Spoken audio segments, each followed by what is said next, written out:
Hi hello ನಮಸ್ಕಾರ ಎಲ್ಲರಿಗೂ. ಇಂದಿನ ಈ ಸಂಚಿಕೆಗೆ ಪ್ರೀತಿಯ ಸುಸ್ವಾಗತ. ಇಂದಿನ ಈ ಸಂಚಿಕೆಯಲ್ಲಿ 2026ರಲ್ಲಿ ನಡೆಯುವ ಉದ್ಯೋಗದ ನೇಮಕಾತಿಯನ್ನು ಎಷ್ಟು ಹುದ್ದೆಗಳ ಇದ್ದಾವೆ ಖಾಲಿ, ಎಷ್ಟು ಹುದ್ದೆಗಳು ಆರ್ಥಿಕ ಇಲಾಖೆ ಅನುಮೋದನೆಯನ್ನು ನೀಡಿದೆ ಅಂತೇಳಿ ಈ ಸಂಚಿಕೆಯಲ್ಲಿ ನೋಡೋಣ.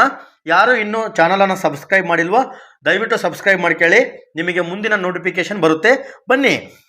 ನಾನಾ ಇಲಾಖೆಯ 24,300 ಹುದ್ದೆ, ಕಲ್ಯಾಣ ಕರ್ನಾಟಕದ ಸ್ಥಳೀಯ ವೃಂದದ 32,132 ನೌಕರಿ ಭರ್ತಿ, ಖಾಲಿ ಇರುವ 1,88,037 ಹುದ್ದೆಗಳ ಪೈಕಿ 56,432 ವೇಕೆನ್ಸಿ ಭರ್ತಿಗೆ ಸರ್ಕಾರ ಕ್ರಮವನ್ನು ವಹಿಸಿದೆ ಅಂತೇಳಿ ಸಿದ್ದರಾಮಯ್ಯನವರು ತಿಳಿಸಿದ್ದಾರೆ.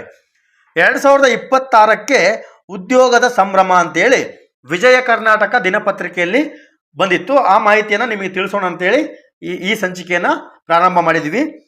ಅಧಿಕಾರಕ್ಕೆ ಬಂದ ಒಂದೇ ವರ್ಷದಲ್ಲಿ ನಾನಾ ಇಲಾಖೆಗಳಲ್ಲಿರುವ ಖಾಲಿ ಹುದ್ದೆಗಳ ನೇಮಕಾತಿ ಪ್ರಕ್ರಿಯೆ ಮಾಡಿ ಮುಗಿಸುವುದಾಗಿ ಭರವಸೆ ನೀಡಿದ್ದ ಸರ್ಕಾರ 2.5 ವರ್ಷದ ಬಳಿಕ ಒಂದಿಷ್ಟು ಪ್ರಮಾಣದ ಹುದ್ದೆಗಳ ನೇಮಕಾತಿಗೆ ಹಸಿರು ನಿಶಾನೆ ತೋರಿಸಿದೆ. ನೋಡಿ, ಅವರು ಸರ್ಕಾರ ಬರುವಕ್ಕಿಂತ ಮುಂಚೆ ನಾವು 1 ವರ್ಷದ ಒಳಗೆ ಇಷ್ಟು ಹುದ್ದೆಯನ್ನು ತುಂಬ್ಕೊಂತೀವಿ, ಯುವಕರನ್ನ ನೌಕರಿಯನ್ನು ಕೊಡ್ತೀವಿ ಅಂತೇಳಿ ಏನು ಭರವಸೆ ಕೊಟ್ಟಿದ್ರು, ಏನು ಗ್ಯಾರಂಟಿಯನ್ನು ಕೊಟ್ಟಿದ್ರು, ಅದ್ರ ಮುಖಾಂತರ ಅವ್ರು ನಡ್ಕೊಂಡಿಲ್ಲ. ಹಾಗಾಗಿ 2.5 ವರ್ಷದ ಆದಮೇಲೆ ಇಷ್ಟು ಹುದ್ದೆಗಳನ್ನು ನೇಮಕಾತಿ ಮಾಡಬೇಕಂತೇಳಿ ಸಿದ್ದರಾಮಯ್ಯನವರು ಒಂದು ಕ್ಲೂವನ್ನು, ಒಂದು ಹಸಿರು ನಿಶಾನೆಯನ್ನು ತೋರಿಸಿದ್ದಾರೆ. ಎಲ್ಲವೂ ಸರ್ಕಾರದ ಯೋಜನೆಯಂತೆ ನಡೆದರೆ 2026ನೇ ವರ್ಷದ ಆರಂಭದಲ್ಲಿಯೇ 24,300 ಹುದ್ದೆಗಳ ಭರ್ತಿಯಾಗುವುದು ಖಚಿತ ಅಂತೇಳಿ ಹೇಳಿದ್ದಾರೆ. ನೋಡಿ, ಎಲ್ಲವೂ ಅವ್ರು ಅನ್ಕೊಂಡಂಗೆ ಆದರೆ ಒಳ ಮೀಸಲಾತಿದಾಗಿರ್ಬೋದು, ಮತ್ತು 56% ಮೀಸಲಾತಿದಾಗಿರ್ಬೋದು, ಅವ್ರು ಅನ್ಕೊಂಡಂಗೆ ಎಲ್ಲ ಕ್ಲಿಯರಾಗಿ ಆಯ್ತಂದರೆ 24,300 ಹುದ್ದೆಗಳನ್ನು ಜನವರಿ ಮಂತಲ್ಲೇ ಆರಂಭದಲ್ಲಿಯೇ ಹುದ್ದೆಗಳನ್ನು ಭರ್ತಿಯಾಗೋದು ಖಚಿತ ಅಂತೇಳಿ ಮಾಹಿತಿಯನ್ನು ಕೊಟ್ಟಿದ್ದಾರೆ. ಈ ಕುರಿತು ಬೆಳಗಾವಿ ಅಧಿವೇಶನದಲ್ಲಿ ಗುರುವಾರ ವಿಧಾನ ಪರಿಷತ್ನಲ್ಲಿ ಮಾತನಾಡಿದ ಮುಖ್ಯಮಂತ್ರಿ ಸಿದ್ದರಾಮಯ್ಯ, ಒಳ ಮೀಸಲು ಜಾರಿ ಹಿನ್ನೆಲೆಯಲ್ಲಿ ವಿಳಂಬಗೊಂಡಿದ್ದ ನಾನಾ ಇಲಾಖೆಗಳಲ್ಲಿನ ಖಾಲಿ ಹುದ್ದೆಗಳ ನೇಮಕಾತಿ ಪ್ರಕ್ರಿಯೆಯನ್ನು ಹಂತ ಹಂತವಾಗಿ ಆರಂಭಿಸಲಾಗುವುದು. ನೋಡಿ, ಏನು ಖಾಲಿ ಇದಾವ ಹುದ್ದೆ, ಅವನ್ನ ಹಂತ ಹಂತವಾಗಿ ಒಂದೇ ಸರಿ ತುಂಬಕ್ಕಾಗಲ್ಲ. ಹಂತ ಹಂತವಾಗಿ ಯಾವ್ಯಾವ ಇಲಾಖೆಯಲ್ಲಿ ಎಷ್ಟೆಷ್ಟು ಖಾಲಿ ಇದೆ ಹಂತ ಹಂತವಾಗಿ ತುಂಬ್ಕೊಳ್ಳೋಣ ಅಂತೇಳಿ ಹೇಳಿದ್ದಾರೆ.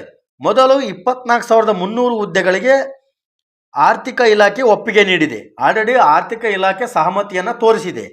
ಕಲ್ಯಾಣ ಕರ್ನಾಟಕದ ಭಾಗದಲ್ಲಿ ಸ್ಥಳೀಯ ವೃಂದದಲ್ಲೂ 32,132 ಹುದ್ದೆಗಳ ನೇಮಕ ನಡೆಯಲಿದೆ ಎಂದು ತಿಳಿಸಿದರು. ನೋಡಿ, ಕಲ್ಯಾಣ ಕರ್ನಾಟಕ ಭಾಗಕ್ಕೆ ಹೆಚ್ಚು ಒತ್ತನ್ನು ಕೊಟ್ಟಿದ್ದಾರೆ.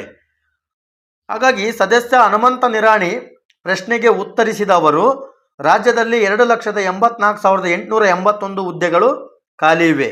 2,84,881 ಹುದ್ದೆಗಳು ಖಾಲಿ ಇವೆ.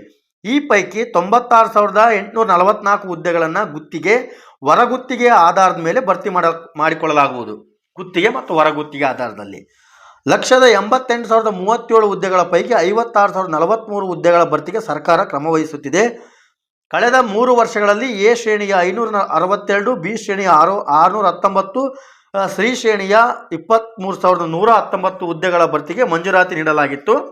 ನಾನಾ ನೇಮಕ ಪ್ರಾಧಿಕಾರ ಮೂಲಕ 8,157 ಹುದ್ದೆಗಳ ನೇಮಕ ಪೂರ್ಣಗೊಳಿಸಲಾಗಿದೆ.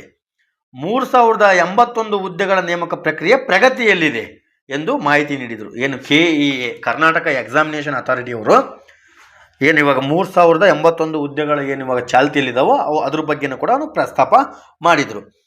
ಇದೇ ವಿಜಯ ಕರ್ನಾಟಕ ದಿನಪತ್ರಿಕೆಯಲ್ಲಿ 28/2025ರಲ್ಲಿ ಖಾಲಿ ಹುದ್ದೆಗಳಿಗೆ ಇಲ್ಲ ಭರ್ತಿ ಭಾಗ್ಯ ಅಂತೇಳಿ ಒಂದು ನ್ಯೂಸನ್ನು ಹಾಕಿದ್ರು.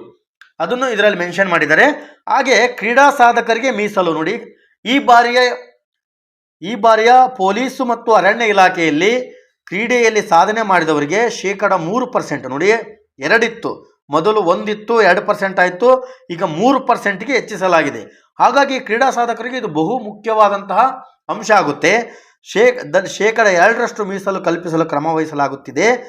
CM ಸಿದ್ದರಾಮಯ್ಯ ವಿಧಾನ ಪರಿಷತ್ನಲ್ಲಿ ಭರವಸೆ ನೀಡಿದರು. ಈಗಾಗಲೇ 13 ಕ್ರೀಡಾಪಟುಗಳಿಗೆ ವಿಶೇಷ ನೇಮಕ ನಿಯಮದಡಿ ಅವಕಾಶ ಪತ್ರ ವಿತರಿಸಲಾಗಿದೆ. ಈವರೆಗೆ 70 ಕಾನ್ಸ್ಟೇಬಲ್, 14 PSIಗಳು ನೇಮಕಾತಿ ಪತ್ರ ನೀಡಲಾಗಿದೆ. ಕಬಡ್ಡಿ ಸಾಧಕರನ್ನು ಪರಿಗಣಿಸುವ ಕುರಿತು ಪರಿಶೀಲಿಸಲಾಗುವುದು ಎಂದು ಹೇಳಿದರು. ನೋಡಿ, ಕಬಡ್ಡಿ ಏನಾಡಿದರು, ನ್ಯಾಷನಲ್ಲು ಇಂಟರ್ನ್ಯಾಷನಲ್ಲು, ಅದನ್ನು ಕೂಡ ನಾವು ಪರಿಗಣಿಸ್ತೀವಿ, ಅದನ್ನ ಪರಿಶೀಲಿಸಿ ನಾವು ಹೇಳ್ತೀವಿ ಅಂತೇಳಿ ಸಿದ್ದರಾಮಯ್ಯನವರು ಹೇಳಿದ್ದಾರೆ. ಹಾಗಾದರೆ ಖಾಲಿ ಇರುವ ಹುದ್ದೆಗಳ ವಿವರ ಏನು? ಪ್ರಮುಖ ಹುದ್ದೆಗಳು ಖಾಲಿ. ಮತ್ತು ನೋಡಿ, ಶಾಲಾ ಶಿಕ್ಷಣ ಮತ್ತು ಸಾಕ್ಷರತೆ ವಿಭಾಗದಲ್ಲಿ 79,000 ಹುದ್ದೆಗಳು ಖಾಲಿ ಇದೆ. ಆರೋಗ್ಯ ಮತ್ತು ವೈದ್ಯಕೀಯ 37,000, ಒಳ ಆಡಳಿತ 28,188, ಉನ್ನತ ಶಿಕ್ಷಣದಲ್ಲಿ 13,599, ಕಂದಾಯ ಇಲಾಖೆಯಲ್ಲಿ 10,867, ಪಶುಸಂಗೋಪನೆ 11,000, ಗ್ರಾಮೀಣಾಭಿವೃದ್ಧಿ ಮತ್ತು ಪಂಚಾಯತಲ್ಲಿ 10,500, ಪರಿಶಿಷ್ಟ ಜಾತಿಗಳ ಕಲ್ಯಾಣ 9,646, ಹಿಂದುಳಿದ ವರ್ಗಗಳ ಕಲ್ಯಾಣದಲ್ಲಿ 8,525 ಹುದ್ದೆಗಳು ಖಾಲಿ ಇವೆ. ಇದುವರೆಗೂ 2025-26ನೇ ಸಾಲಿನಲ್ಲಿ ವಿವಿಧ ಇಲಾಖೆಗಳಲ್ಲಿನ ಖಾಲಿ ಇರುವ ಸರ್ಕಾರಿ ಅರೆ ಸರ್ಕಾರಿ ಹುದ್ದೆಗಳ ಬಗ್ಗೆ ನಾವು ಮಾಹಿತಿ ಹೇಳಿದ್ವಿ. ಹಾಗಾದರೆ 1,500 ವೈದ್ಯರ ನೇಮಕಾತಿ ಅಂತೇಳಿ ಒಂದು ಟಾಪಿಕ್ ಬಂದಿದೆ. ತಜ್ಞ ವೈದ್ಯರ ಸೇರಿದಂತೆ 3,000 ವೈದ್ಯರ ಖಾಲಿ ಹುದ್ದೆ ಇದ್ದು 1,500 ಹುದ್ದೆಗಳನ್ನು ಜನವರಿಯೊಳಗೆ ಭರ್ತಿ ಮಾಡಲಾಗುವುದು ಅಂತ ಹೇಳಿದ್ದಾರೆ. 800 ವೈದ್ಯರ ನೇಮಕ ಪೂರ್ಣಗೊಂಡಿದ್ದು ಕೌನ್ಸಲಿಂಗ್ ಮುಖಾಂತರ ಅಥವಾ ಮೂಲಕ ಹಂಚಿಕೆ ಮಾಡಲಾಗುವುದು. ಖಾಲಿ ಇರುವ 337 ತಜ್ಞ ವೈದ್ಯರು, 250 ಸಾಮಾನ್ಯ ಕರ್ತವ್ಯ ವೈದ್ಯಾಧಿಕಾರಿಗಳನ್ನು ಗುತ್ತಿಗೆ ಆಧಾರದಲ್ಲಿ ಭರ್ತಿ ಮಾಡಲಾಗುವುದು ಎಂದು ಸಚಿವ ದಿನೇಶ್ ಗುಂಡೂರಾವ್ ಅವರು ವಿಧಾನಸಭೆಯಲ್ಲಿ ತಿಳಿಸ್ತಾರೆ. ನೋಡಿ, ಒಟ್ಟಾರೆಯಾಗಿ ಹೇಳೋದಾದರೆ ಅವ್ರು ಅನ್ಕೊಂಡಂಗೆ ಒಳ ಮೀಸಲಾತಿ ಆಗಿರ್ಬೋದು, 56% ಮೀಸಲಾತಿ ಸಮಸ್ಯೆ ಆಗಿರ್ಬೋದು, ಬಗೆಹರಿತಂದರೆ 100% ಭಾಗ ಬಹಳ ನೇಮಕಾತಿ, ಬಹಳ ಇಲಾಖೆಗಳಲ್ಲಿ ನೇಮಕಾತಿ ಪ್ರಕ್ರಿಯೆ ಪ್ರಾರಂಭಗೊಳ್ಳುವುದು ಖಚಿತ. ಹಾಗಾಗಿ ಮತ್ತು ಏಜ್ ರಿಲ್ಯಾಕ್ಸೇಷನ್ ಕೂಡ ಕೊಡ್ತಾರೆ, ಅದು ವಯೋಮಿತಿಯನ್ನು ಕೂಡ ಸಡಿಲಿಕೆ ಮಾಡ್ತಾರೆ. ಹಾಗಾಗಿ ನೀವು ಓಪನ್ ಕಳ್ಕೋಬೇಡಿ, ದಯವಿಟ್ಟು ಯಾರು ಓಪ್ ಕಳ್ಕೋಬೇಡಿ, ಯಾವುದು ಕೆಟ್ಟ ನಿರ್ಧಾರವನ್ನು ತಗೋಬೇಡಿ. ಒಂದು ಸ್ವಲ್ಪ ವೆಯ್ಟ್ ಮಾಡಿ.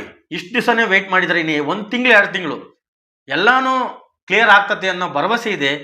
ಕನ್ಫರ್ಮ್ ಆಗುತ್ತೆ. ನೀವು ಅನ್ಕೊಂಡಂತಹ ಜಾಬನ್ನು ನೀವು ತಗೊಳ್ಳಿ, ಚೆನ್ನಾಗಿ ಓದ್ಕೊಳ್ಳಿ ಅಂತ ಹೇಳ್ತಾ ಈ ಸಂಚಿಕೆಯನ್ನು ಮುಗಿಸೋಣ ಸ್ನೇಹಿತರೆ. ಎಲ್ಲರಿಗೂ ಧನ್ಯವಾದಗಳು.